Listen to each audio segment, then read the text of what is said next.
berkolaborasi dengan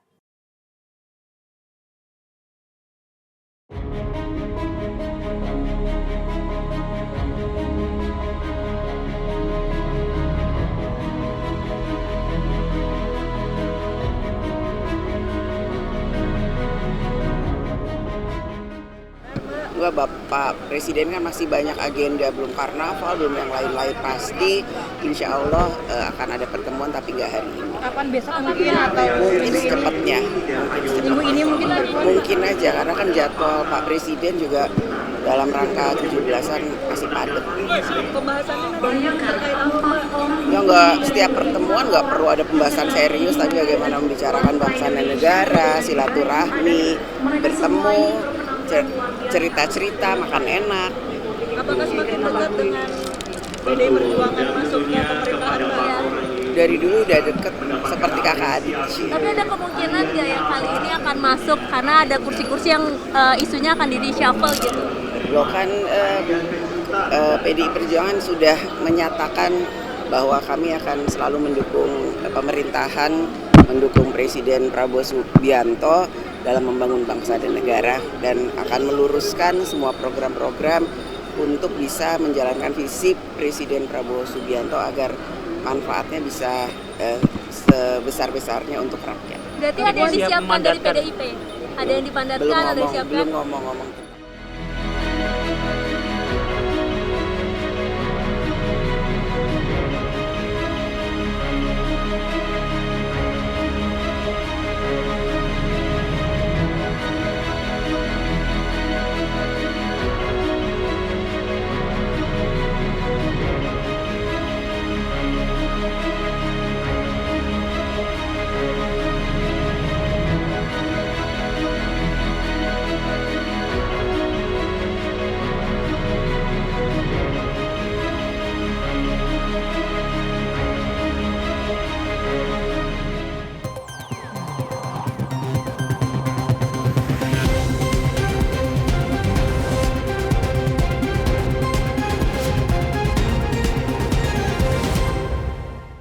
Pemirsa, peluang pertemuan antara Presiden Prabowo Subianto dengan Presiden kelima Megawati Soekarno Putri kembali mencuat setelah Ketua DPP PD Perjuangan Puan Maharani mengungkapkan bahwa keduanya akan bertemu dalam waktu dekat.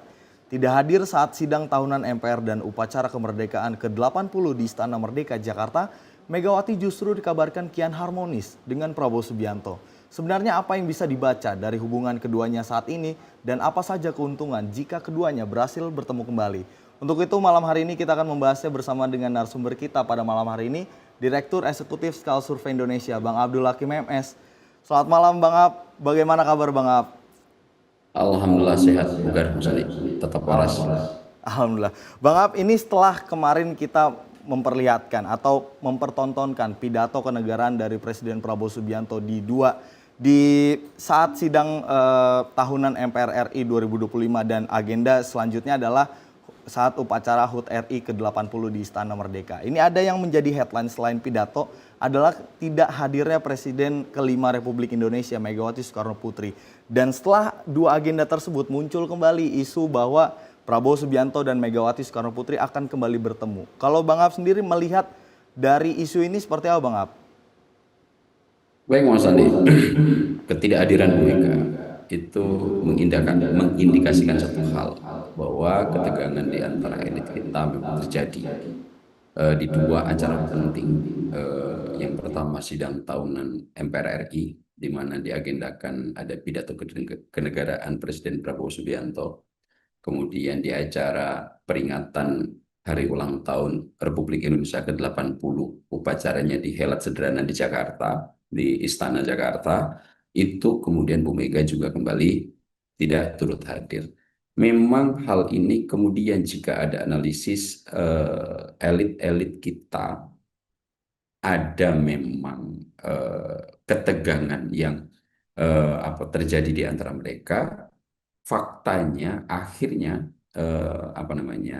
menyeruak di permukaan, bahwa kesimpulan saya ketidakhadiran Bu Mega di dua acara penting terkait dengan perayaan Hari Ulang Tahun Kemerdekaan, di mana biasanya presiden-presiden yang pernah menjadi sosok penting pengampu dan pengasuh Indonesia tidak hadir dalam acara resmi kenegaraan, ini merupakan satu indikator ketegangan itu benar adanya dan itu terjadi.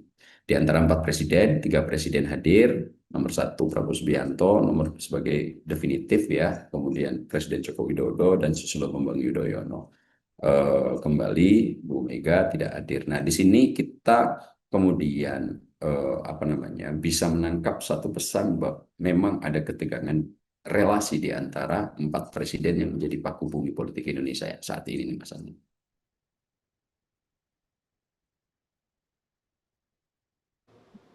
Baik Bang Ab, ini kalau melihat dari pertemuan atau isu pertemuan dari keduanya, ini kan dari masing-masing pihak, seperti dari pihak Presiden Prabowo Subianto yaitu Partai Gerindra, kemudian dari pihak Bu Mega ini dari PD Perjuangan, ini sama-sama tidak mencuatkan kalau keduanya akan berada dalam satu gerbong atau dalam satu koalisi. Ini sebenarnya mengapa konotasi menghindari spekulasi publik terkait dengan koalisi ini dihindari seperti itu dan tetap berlindung pada, kalau dari teman-teman di PD Perjuangan ini, bahwa PD Perjuangan tetap menjadi partai penyeimbang. Ini sebenarnya mengapa tidak mau secara gamblang saja untuk bergabung ke dalam koalisi pemerintahan Presiden Prabowo, Bang Ab? Ya, Bu Mega dalam kongres yang baru beberapa pekan lalu di Bali memang menyatakan dan memerintahkan semua kadernya untuk mendukung program-program Prabowo yang pro rakyat. Akan tetapi PDIP akan tetap memutuskan untuk kemudian berada di luar pemerintahan sebagai penyeimbang kritis.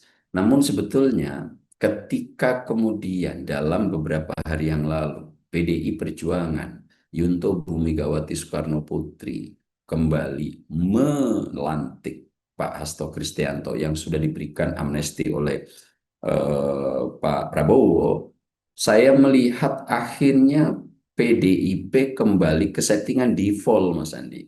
Sebelum ada kasus yang kemudian banyak dinarasikan sebagai kriminalisasi terhadap Hasto Kristianto.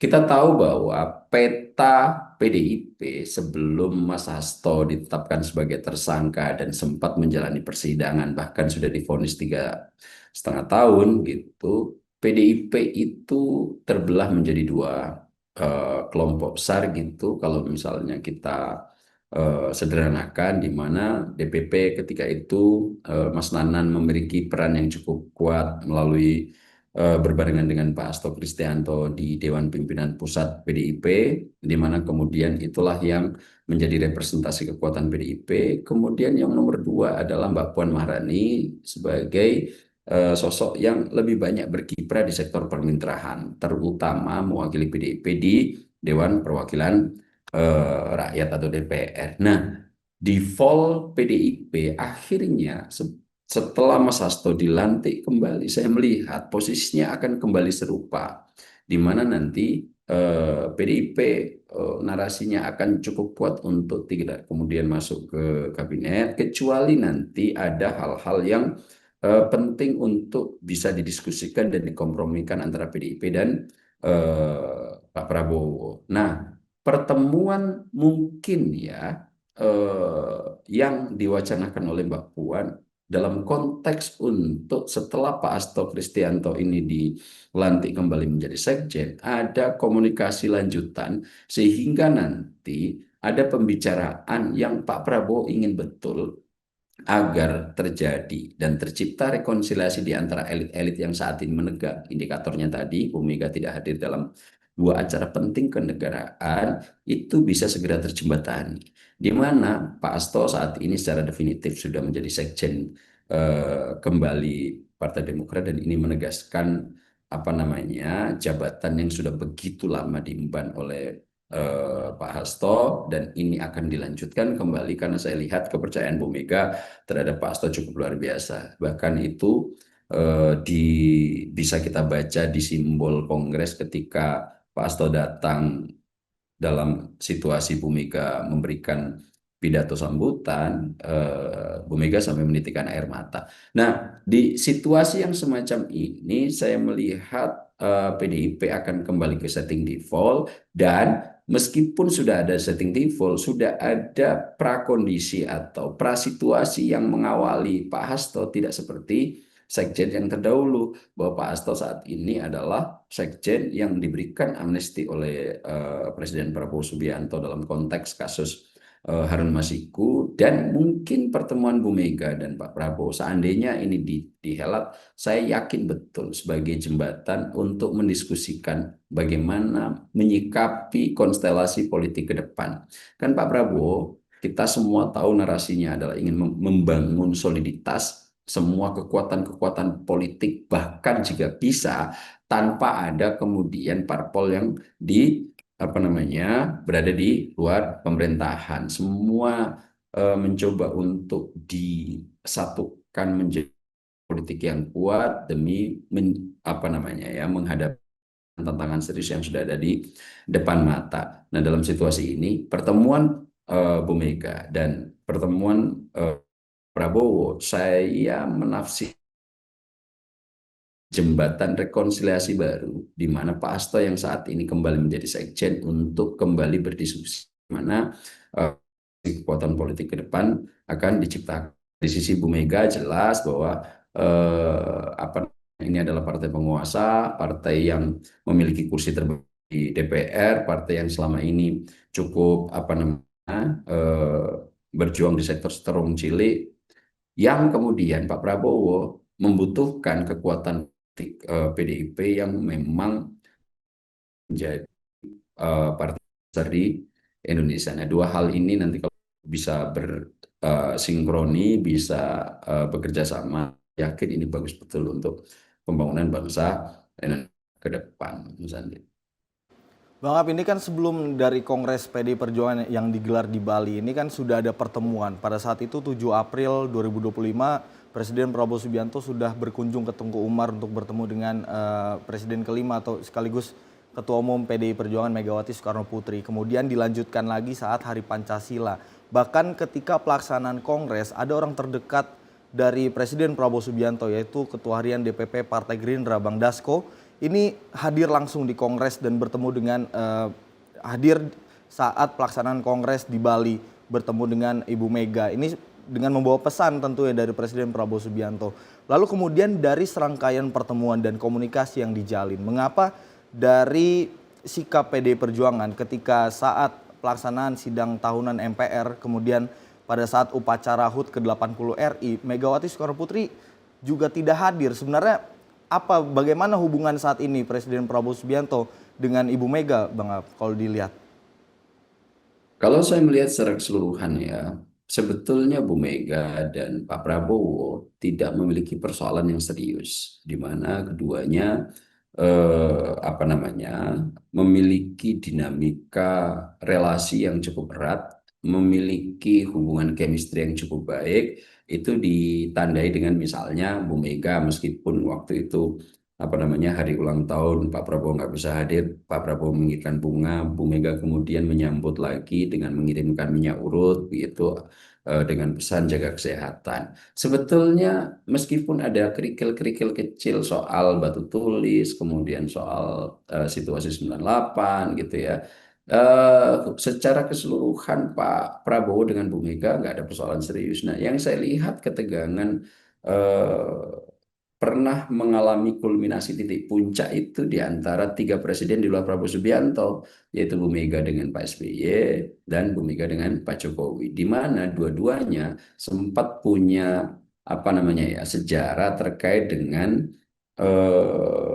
kontestasi kepemiluan, di mana keduanya ini adalah, kalau boleh kita narasikan, sosok yang diasuh oleh Bu Mega gitu. Di mana Pak SBY kita tahu itu adalah Menko Polhukamnya Bu Mega, Pak Jokowi mulai dari Solo sampai ke Jakarta juga dibesarkan Bu Mega, akan tetapi pada satu titik kemudian dua sosok ini sempat melakukan dalam tanda kutip, meskipun itu sah secara konstitusi dan tidak ada yang dilanggar sedikit pun, akan tetapi dipandang Bu Mega sedikit mencederai fatsun dalam konteks politik, yang bahkan salah satu narasi yang paling kuat disematkan kepada Pak Jokowi sebagai pengkhianat. Nah, Ketidakhadiran Bu Mega, saya yakin salah satu faktor utamanya di latar belakangi terkait persoalan ini, sehingga pada dua acara kenegaraan terpenting Bu Mega tidak kemudian bisa bergabung dengan presiden yang telah ada. Kehadiran Bu Mega yang saya catat itu tahun 2017 kalau nggak salah Mas Andi, di mana tahun 2017 itu mantan-mantan presiden sempat hadir yang bisa direkatkan oleh Pak Jokowi. Waktu itu ada Pak B.J. Habibie almarhum, kemudian ada Pak SBY, dan juga ada Bu Mega, di mana waktu itu Pak Jokowi bisa mempersatukan mereka dalam satu wadah. Sejak itu kemudian dalam acara-acara kenegaraan agak cukup jarang mantan-mantan presiden itu bisa berkumpul dalam satu meja. Bahkan cita-cita Pak Prabowo untuk bisa menggabungkan dalam kandidat presidential club juga sampai sekarang belum terwujud, padahal itu cita-cita yang betul-betul diharapkan Prabowo Subianto. Akhirnya apa? Bahwa ini kembali bisa menunjukkan kepada kita semua ketegangan politik terkait dengan 4 sosok paku bumi politik Indonesia ini benar-benar terjadi. Nah, Pak Prabowo dalam situasi ini tentu akan sangat dituntut bagaimana cara mengatasi ini semua menjadi jembatan dan fleksibilitas agar cita-cita Pak Prabowo ini bisa terarah gitu, dengan salah satunya mungkin Pak Prabowo sebagaimana yang diwacanakan Mbak Puan akan kembali bertemu dengan Bu Mega untuk mendiskusikan persoalan-persoalan bangsa, terutama dalam konteks Prabowo Subianto yang saat ini memiliki kebijakan sangat keras. Beberapa hari pekan lalu Prabowo Subianto memanggil semua pembantu-pembantunya ke Hambalang untuk dalam tanda kutip menertibkan petambang-petambang ini, yang pada pidato kenegaraan MPR RI beberapa waktu yang lalu, Pak Prabowo memberikan narasi sangat kuat, tidak gentar menghadapi mereka, dan akan mencoba menertibkan perilaku-perilaku serakanonik ini. Kemudian itu di follow up beberapa rapat di kediaman pribadi Pak Prabowo, dan saya lihat dalam waktu dekat mungkin ini akan menjadi pertarungan babak baru bagi Prabowo Subianto dengan kalau bisa saya konsepsikan elit dan penguasa politik lama misalnya. Bang Ab, menarik membahas soal serakanomics ini yang selalu digaungkan oleh Presiden Prabowo Subianto akhir-akhir ini. Bahkan pada saat sidang tahunan MPR RI ini juga dikemukakan bahwa serakanomics ini menjalar ke seluruh BUMN bahkan. Dan ini menarik soal serakanomics Bang Ab, di tengah pertemuan atau wacana pertemuan antara Prabowo Subianto dan Megawati Soekarno Putri, banyak sekali serangan di sosial media. Ini sebenarnya melihat fenomena ini, tadi Bang Ab sempat jabarkan bahwa ini menjadi babak baru bagi Presiden. Tapi itu akan kita bahas usai jeda Bang Ab, nanti akan kita perdalam. Pemirsa jangan kemana-mana, tetap di Sorotan Utama Sinpo TV.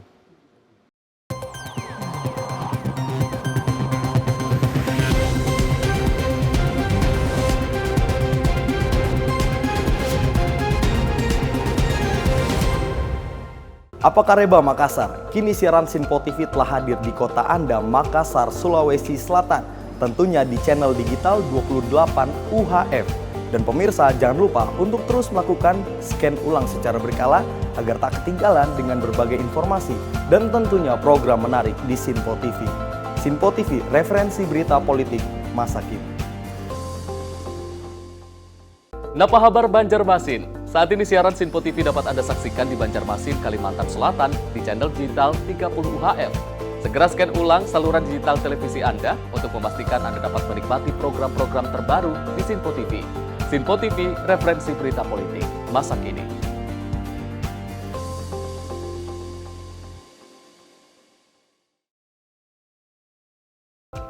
Horas Maju Medan.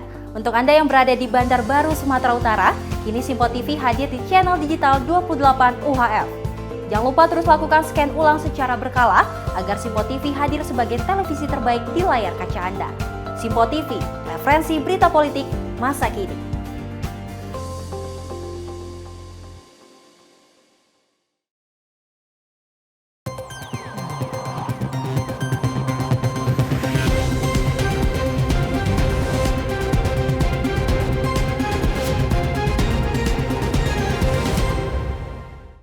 Terima kasih pemirsa, Anda masih di Sorotan Utama Sinpo TV, masih membahas seputar bagaimana kans pertemuan antara Presiden Prabowo Subianto dengan Presiden kelima Republik Indonesia yang juga sebagai Ketua Umum PDI Perjuangan Megawati Soekarno Putri. Masih bersama dengan narasumber kita pada malam hari ini, Direktur Eksekutif Skala Survei Indonesia, Bang Abdul Hakim MS. Bang Ab, tadi terpotong jeda.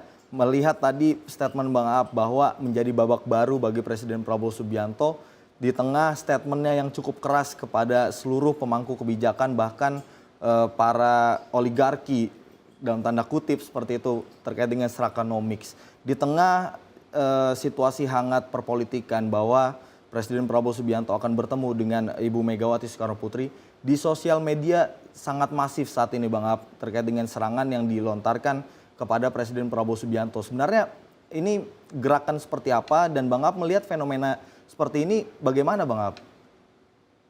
Ya, sebetulnya kalau Pak Prabowo dengan Bu Mega jelas kebutuhannya sangat krusial, di mana Pak Prabowo dalam menggelontorkan semua kebijakannya tentu butuh dukungan yang cukup luas dari DPR, di mana DPR saat ini kursi terbesar adalah PDIP, dan jangan pernah lupa politisi-politisi PDIP adalah politisi-politisi yang memiliki kapasitas retorika di atas rata-rata, dan itu biasanya akan menjadi salah satu poin penting terhadap suksesnya sebuah kebijakan yang digelontorkan oleh eksekutif atau tidak.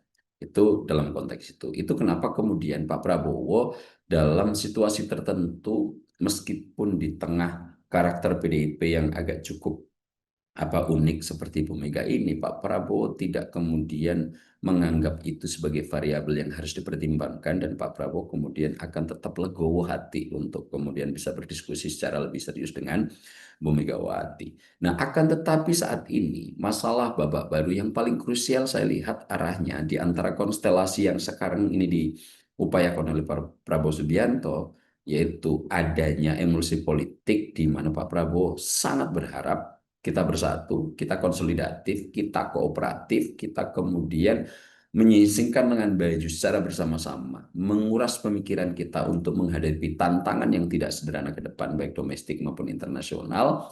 Akan tetapi di sisi sebaliknya, Pak Prabowo melihat situasi rekonsiliasi ini kemudian juga memang karena tidak bisa melepaskan dari kekuatan-kekuatan politik lama, ini juga akan menjadi tantangan serius bagi Prabowo.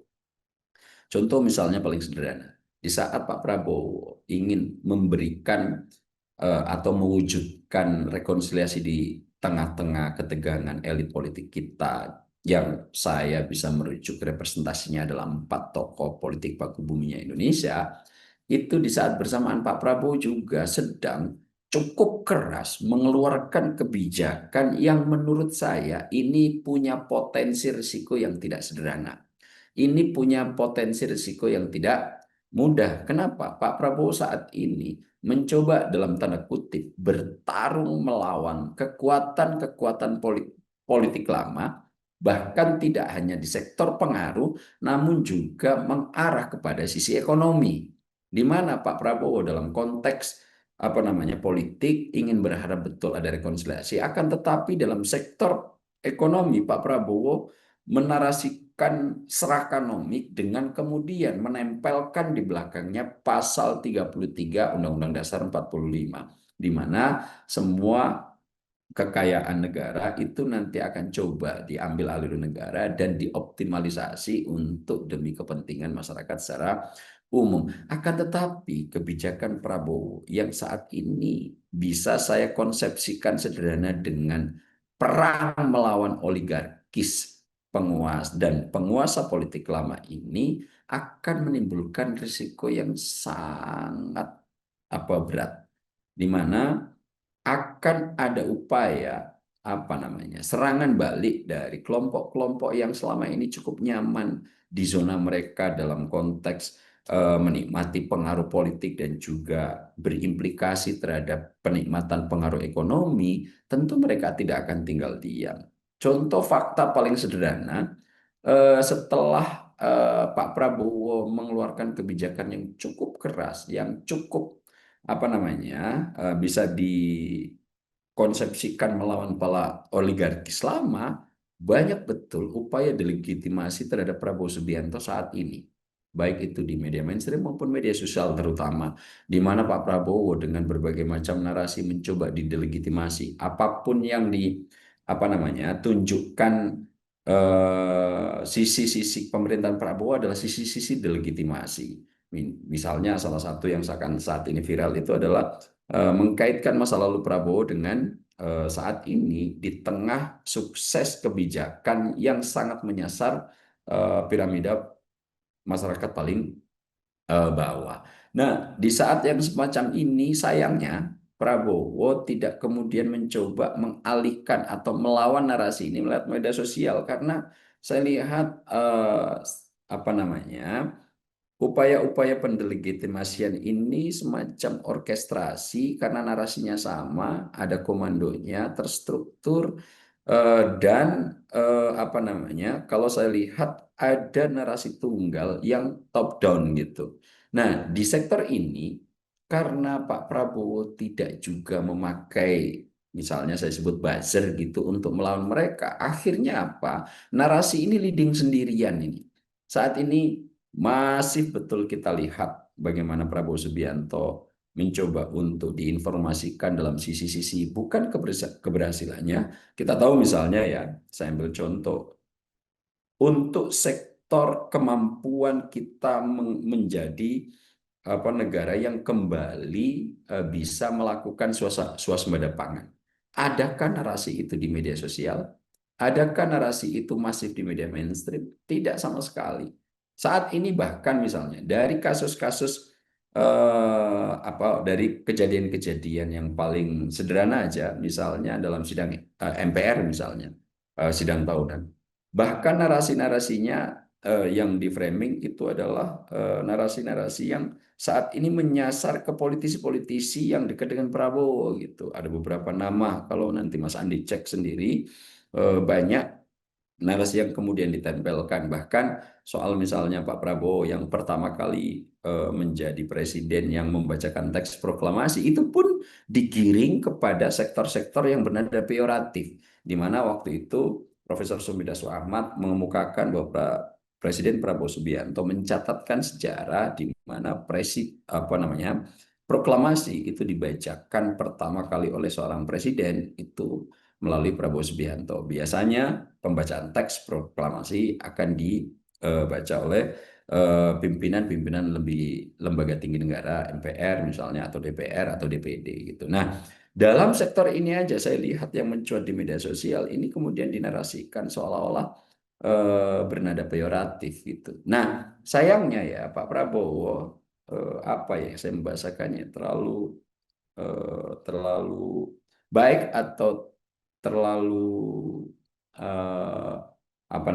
tidak memakai cara-cara untuk membangun perspektif di media sosial ini, meskipun kita tahu bahwa 8 jam masyarakat kita ada di depan layar, akan tetapi narasi-narasi yang saat ini itu diorkestrasi oleh mereka. Kalau mungkin ya asumsi pribadi saya atau subjektivitas saya atau analisis saya dimainkan oleh mereka-mereka yang saat ini tidak happy betul dengan kebijakan Prabowo Subianto, terutama dari mereka yang secara ekonomi mapan kemudian tiba-tiba diusik oleh Prabowo Subianto, dan elit-elit politik lama yang merasa posisinya cukup terancam. Nah, sayangnya Pak Prabowo cukup polos dalam tanda kutip ya, tidak mau menggunakan cara-cara buzzer misalnya untuk melawan mereka, akan tetapi Pak Prabowo lebih original, otentik, ingin hanya bekerja tanpa kemudian akan mempublikasikannya secara berlebihan. Nah, di sini juga mungkin ada nilai plus dan minusnya dalam sektor dunia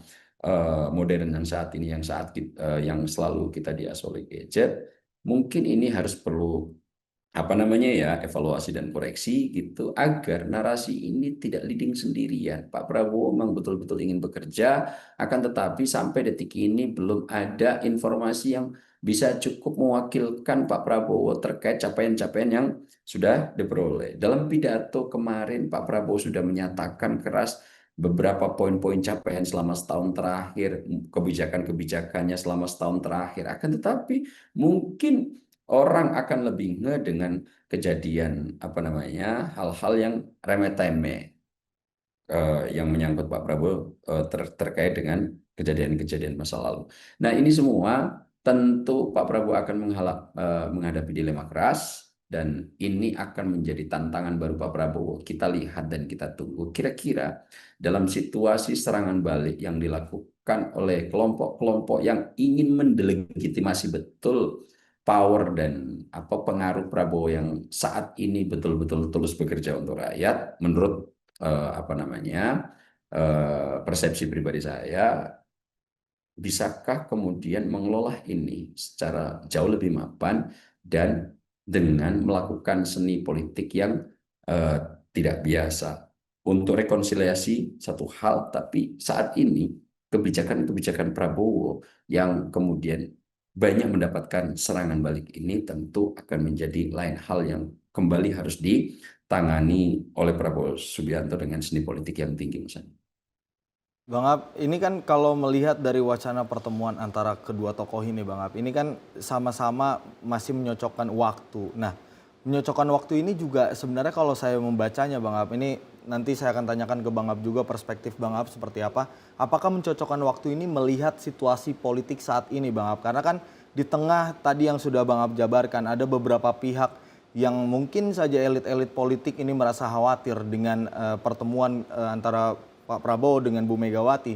Sebenarnya dampak apa jika keduanya memang akan bertemu nanti Bang Ab? Karena ada narasi tekanan-tekanan kepada kedua tokoh ini yang membuat keduanya ini melihat untuk narik mundur lagi untuk tidak bertemu dan mencari waktu. Apakah itu benar Bang Ab, dan kira-kira harus seperti apa kedua tokoh ini Bang Ab? Ya, kita tahu Mas Andi ya, saat ini memang posisi barigen paling utama adalah di 4 sosok yang sudah saya sebut di awal, 4 presiden kita yang masih bersamai kita semua. Nah, saat ini Bu Mega dan Pak Prabowo tentu adalah sosok yang 3 di antara 4 tokoh ini memiliki kekuatan politik, Mas Andi. Saat ini adalah yang secara formal memiliki kekuatan politik adalah Bu Mega dengan PDIP, Pak Prabowo dengan Gerindra, dan juga Pak SBY dengan Demokrat. Nah, satu tokoh lagi memang secara politik formal itu tidak memiliki saluran yang resmi, misalnya memiliki kekuatan DPR RI.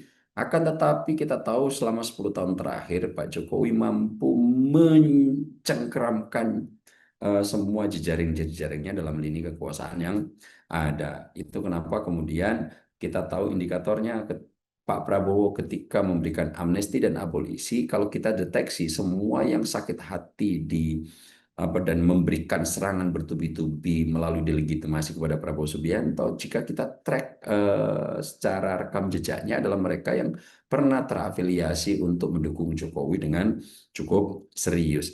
Nah, hal-hal yang semacam ini tentu akan memberikan indikasi total kepada kita bahwa di antara relasi ketiganya ini menjadi penting. Nah, terkhusus untuk Prabowo Subianto dan Bu Mega, 2 parpol ini adalah menjadi yang terbesar di Indonesia, di mana PDIP nomor 1, Gerindra nomor 3, ada di selingan oleh Partai Golkar. Ini tentu kalau bekerja sama akan cukup positif bagi pelaksanaan semua program-program yang diharapkan oleh Pak Prabowo. Sehingga nanti saat ini Bu Mega, kemudian kalau Pak SBY dan juga Pak Prabowo akan bekerja sama tentu untuk kemudian menelurkan semua kebijakan-kebijakan yang sangat populis dari Prabowo Subianto ini akan cukup mudah nanti bisa diakomodasi di DPR. Akan tetapi dalam situasi yang sama akan menghasilkan situasi riuh rendah yang itu kemudian dipantik oleh kekuatan-kekuatan yang saya pikir tidak nyaman dengan Prabowo.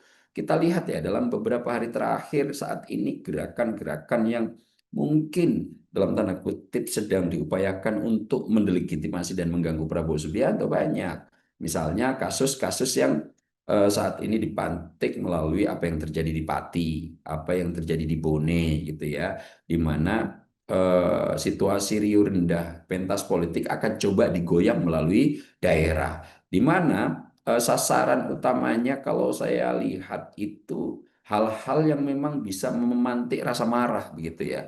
di mana kita pernah kalau masyarakat kita itu disentuh soal pajak, itu mudah betul untuk tersulut di tengah kerumitan ekonomi yang mereka hadapi selama 10 tahun terakhir gitu. Di mana kita pernah tahu pemerintah merencanakan untuk menaikkan pajak 12% di semua bidang, turut kemudian menggoncang yang akhirnya harus diselesaikan dengan cara cepat oleh Profesor Sufmi Dasko Ahmad, yang itu ternyata hanya diarahkan kepada sektor-sektor untuk barang-barang mewah. Yang terakhir kemudian tiba-tiba di Kementerian Keuangan, kalau yang saya dapat informasi itu, ketika mentransfer uang ke daerah tidak sebagaimana mestinya, itu kurang gitu, yang akhirnya daerah harus melakukan kreativitas untuk mencari dana tambahan. Dan langkah mungkin bagi pemerintah daerah paling cepat adalah membebankan itu kepada masyarakat, yang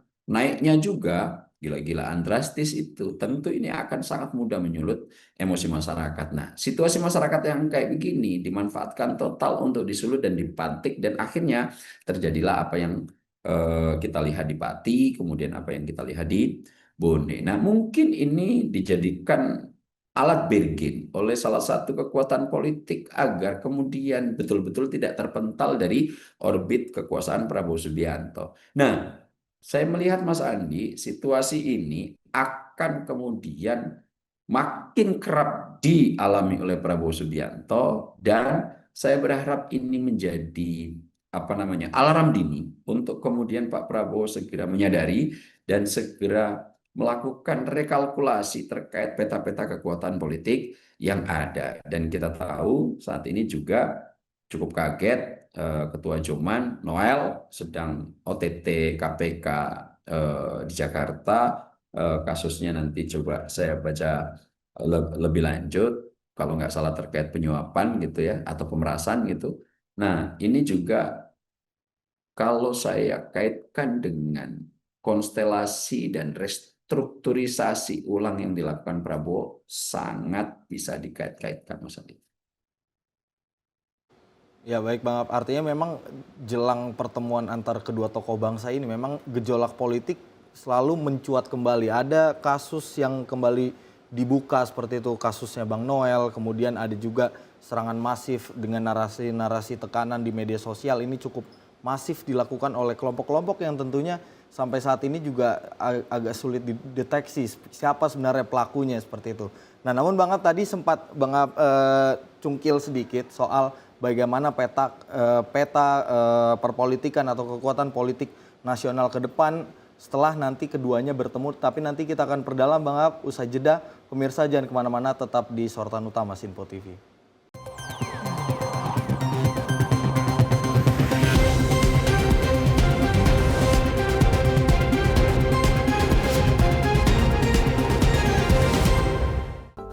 Sampurasun Jawa Barat, saat ini siaran Sinpo TV telah hadir di Cirebon, Jawa Barat di channel digital 29 UHF.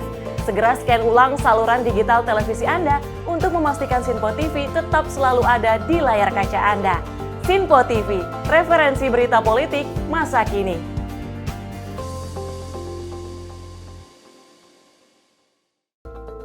Via kabaran Des Jawa Tengah, bagi Anda yang berada di Gombel, Jawa Tengah, siaran Sinpo TV kini telah hadir di channel digital 30 UHF. Segera scan ulang televisi digital Anda agar Anda bisa menikmati berbagai program menarik dari Sinpo TV. Sinpo TV, referensi berita politik masa kini.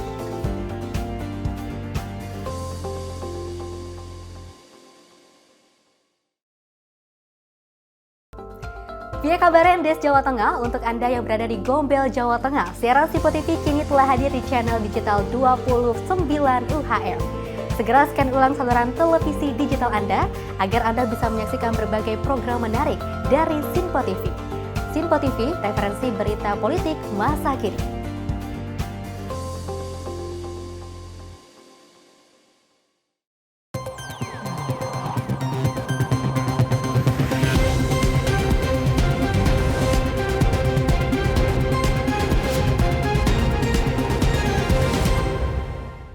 Anda Anda masih di sorotan utama Sinpo TV, pemirsa. Masih bersama dengan narasumber kita pada malam hari ini, Direktur Eksekutif Skala Survei Indonesia, Bang Abdul Hakim MS. Bang Ab, tadi sempat sebelum terpotong jeda, sempat Bang Ab menungkil kalau ada bagaimana rancangan peta kekuatan politik ke depan seperti itu.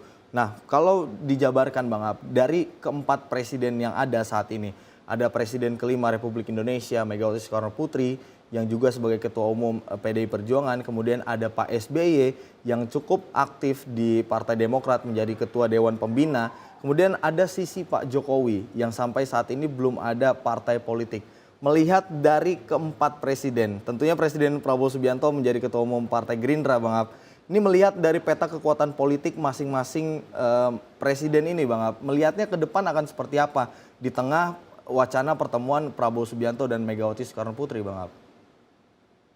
Secara relasi Mas Andi ya, saya lihat Pak Prabowo sudah cukup mulai berhasil untuk menyeimbangkan semua kekuatan-kekuatan politik yang saat ini sedang mengorbit di sekelilingnya.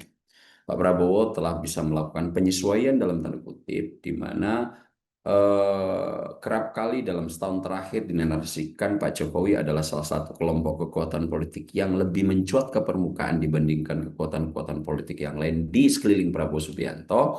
Akan tetapi mulai saat ini sedikit demi sedikit itu mulai berhasil dilakukan penyesuaian oleh Pak Prabowo sehingga saat ini kekuatannya relatif sebanding dan sepadan.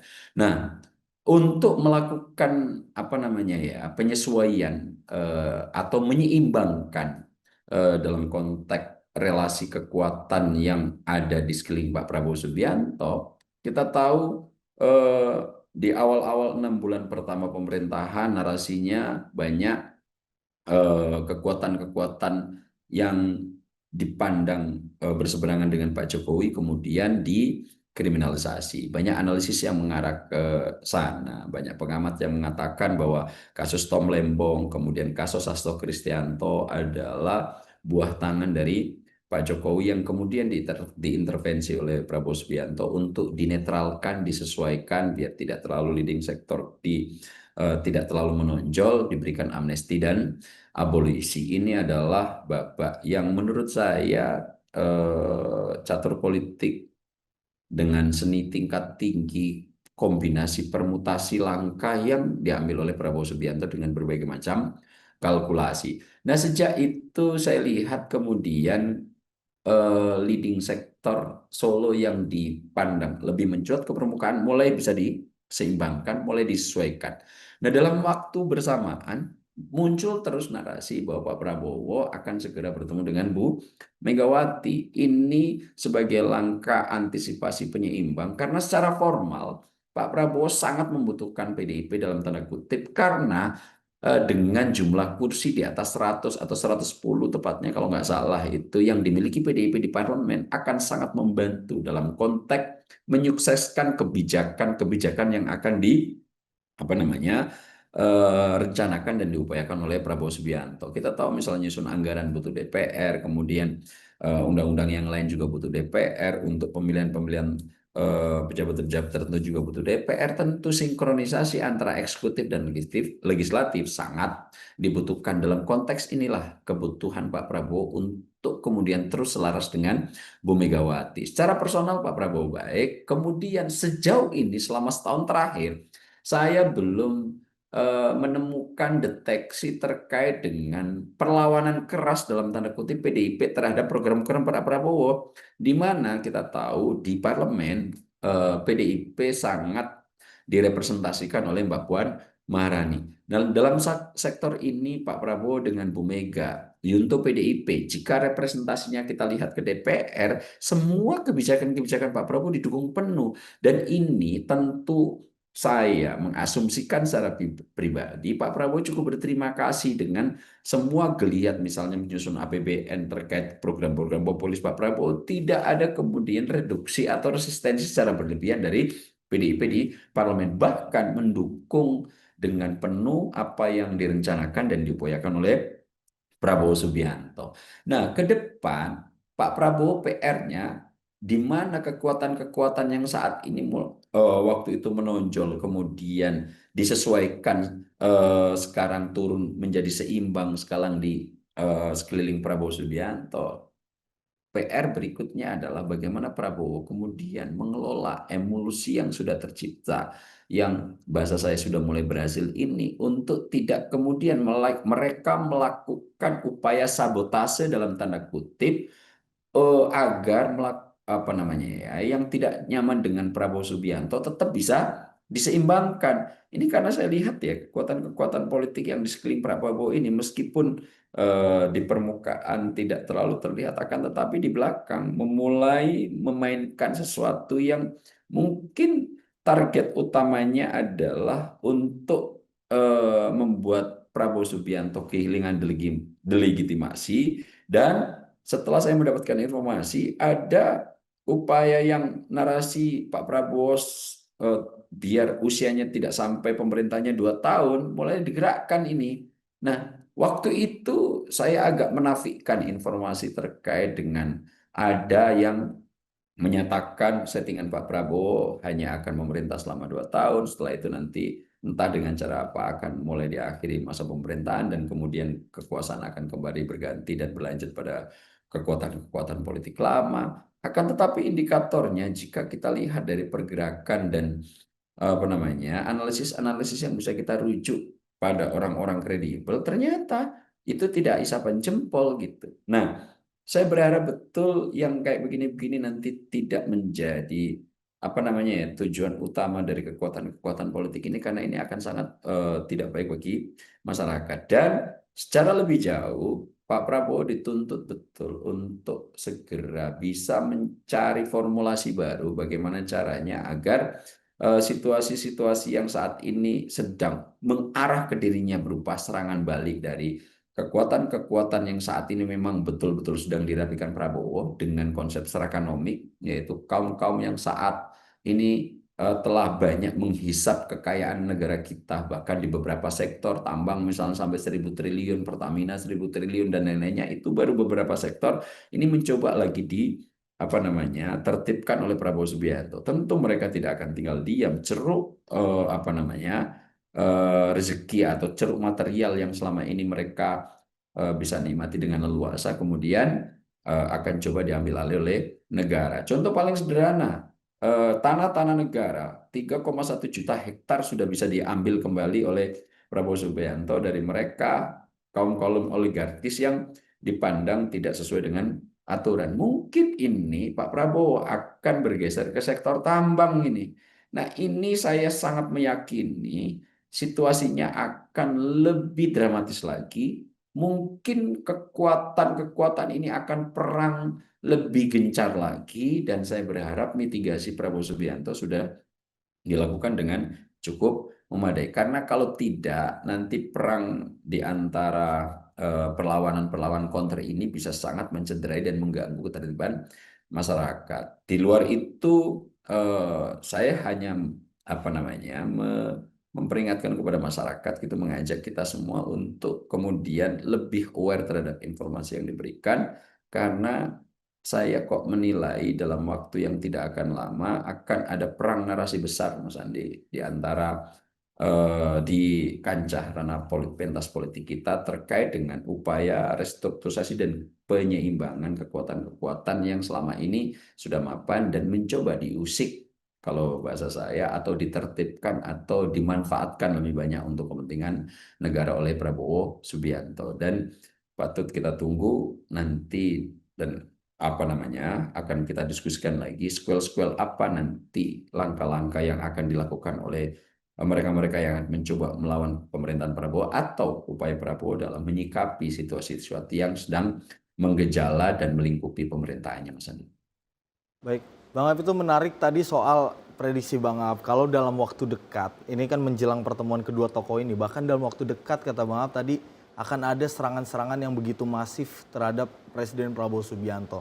Sebenarnya ini kelompok-kelompok dari mana sih Bang? Dan mengapa kelompok-kelompok ini terus melakukan serangan terhadap Presiden Prabowo Subianto? Apakah karena kolamnya terganggu atau bagaimana Bang Ab? Jadi Pak Prabowo ini saat ini menghadapi dilematis, Mas Andi, ya. Karena di antara relasi empat ini cuma Pak Prabowo yang tidak punya sejarah atau rekam jejak untuk berkonflik keras dengan ketiganya, itu akhirnya Pak Prabowo berada di tengah. Itu kenapa Pak Prabowo saat ini bisa menjadi emulgator yang cukup baik menjembatani tiga kekuatan ini agar terus mengeliling di orbit Pak Prabowo. Akan tetapi tiga dari kekuatan politik ini punya sejarah yang agak cukup keras dalam mengalami pertempuran. Misalnya kelompok anak abah misalnya yang direpresentasikan Mas Anies itu saat ini mencoba terus berupaya agar tujuan target utamanya kekuatan-kekuatan politik ini adalah mengadili Jokowi dan masuk dalam tanda kutip kalau bisa adili Jokowi dan kemudian masukkan Jokowi dalam penjara. Di sisi lain kemudian juga Pak Jokowi, kelompok-kelompok Pak Jokowi menarasikan mereka yang mencoba untuk melakukan hal yang sama. Dan ini bisa kita baca atau terafirmasi dengan polemik gaduh yang mungkin selama setahun ini tidak berhenti-berhenti. Apa itu ijazah Jokowi, pelaporan Pak Jokowi di Bareskrim, soal skripsi, soal ini semua adalah representasi pertentangan bahwa satu kelompok dengan kelompok yang lain ingin saling menihilkan dan ingin saling memenjarakan gitu. Nah, kemudian Bu Mega dengan Pak Jokowi juga sama. Kemudian hal-hal yang semacam ini terus yang coba untuk kemudian diatasi oleh Prabowo Subianto agar ini tidak mengarah ke perpecahan yang terlalu dalam. Akhirnya Pak Prabowo mencoba untuk menjadi emulgator, untuk menjadi perekat di antara kesemuanya. Oke, yang saat ini mau mengkriminalisasi 2 orang, nanti Pak Prabowo memberikan amnesti abolisi. Yang saat ini kemudian mencoba untuk dipenjarakan, nanti Pak Prabowo tetap mengayomi. Nah, saya yakin Pak Prabowo akan terus melakukan peran-peran yang semacam ini karena Pak Prabowo saat ini, menurut hemat saya ulangi lagi, dalam pandangan saya Pak Prabowo membayangkan kita tidak lagi cukup punya kemewahan untuk berkonflik keterlaluan. Ada baiknya kita fokus terhadap persoalan-persoalan untuk mensejahterakan masyarakat, paradok-paradok yang terjadi di Indonesia kita nihilkan, dan langkah itu kita mulai dari penertiban secara ekonomik, dan saat ini sudah mulai dilakukan. Lahan-lahan yang selama ini terlantar atau mendapatkan izin sudah diambil kembali. Mungkin ini sektor tambang. Akan tetapi juga di tengah ini Pak Prabowo memikirkan hal lain, apa itu serangan balik terhadap pihak-pihak yang saat ini tidak betul suka dengan kebijakan-kebijakan Prabowo Subianto. Apalagi Pak Prabowo yang ingin mencoba merangkul secara keseluruhan kekuatan politik yang ada. Lagi-lagi Mas Andi, di sini dituntut dan kita akan lihat betul bagaimana Pak Prabowo mengorkestrasi ini semua, bagaimana Pak Prabowo akan mencoba untuk tetap menjalankan ide besar rekonsiliasi elit, tapi di lain pihak itu juga secara beriringan memunculkan kebijakan-kebijakan untuk melawan kaum oligarkis dan kekuatan-kekuatan politik lama yang sebetulnya kadang-kadang ini agak cukup sulit untuk disinkronisasi. Nah, disinilah kita tunggu. Saya berharap Prabowo punya jurus sakti untuk kemudian berdiri di tengah menghadapi 2 dilema ini, karena nanti kalau memang tidak dikelola secara hati-hati, analisis bahwa Pak Prabowo cukup 2 tahun memerintah oleh pihak-pihak tertentu itu bisa terjadi. Nah, kita semua berharap itu bisa ditanggulangi. Pak Prabowo memainkan seni yang cukup baik di tengah dilema saat ini kebijakan populis butuh dana yang itu kemudian bisa peroleh melalui penertiban kekuatan-kekuatan politik yang selama ini menyesap dan menghisap sumber daya kita dengan keterlaluan. Tapi di sisi lain Pak Prabowo juga harus tetap mengupayakan rekonsiliasi dan stabilitas politik.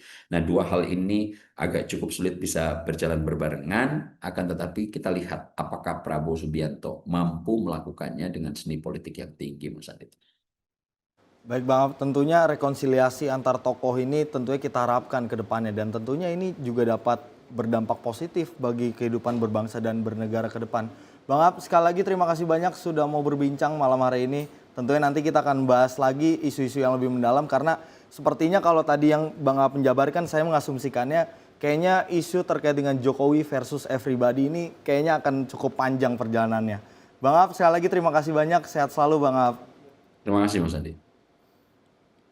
Pemirsa, peluang pertemuan antara Presiden Prabowo Subianto dengan Presiden kelima Megawati Soekarno Putri kembali mencuat. Di tengah ketidakhadirannya Ketum PDIP itu dalam dua agenda kenegaraan, yakni sidang tahunan MPR dan upacara kemerdekaan ke-80 RI di Istana. Diyakini pertemuan kedua tokoh bangsa itu dapat berdampak pada kestabilan perpolitikan nasional yang tentunya memudahkan pemerintah dalam membangun bangsa secara bersama-sama. Pemirsa, saya Andi Rezaldi, mewakili segenap kru yang bertugas pamit undur diri. Selamat malam, sampai jumpa.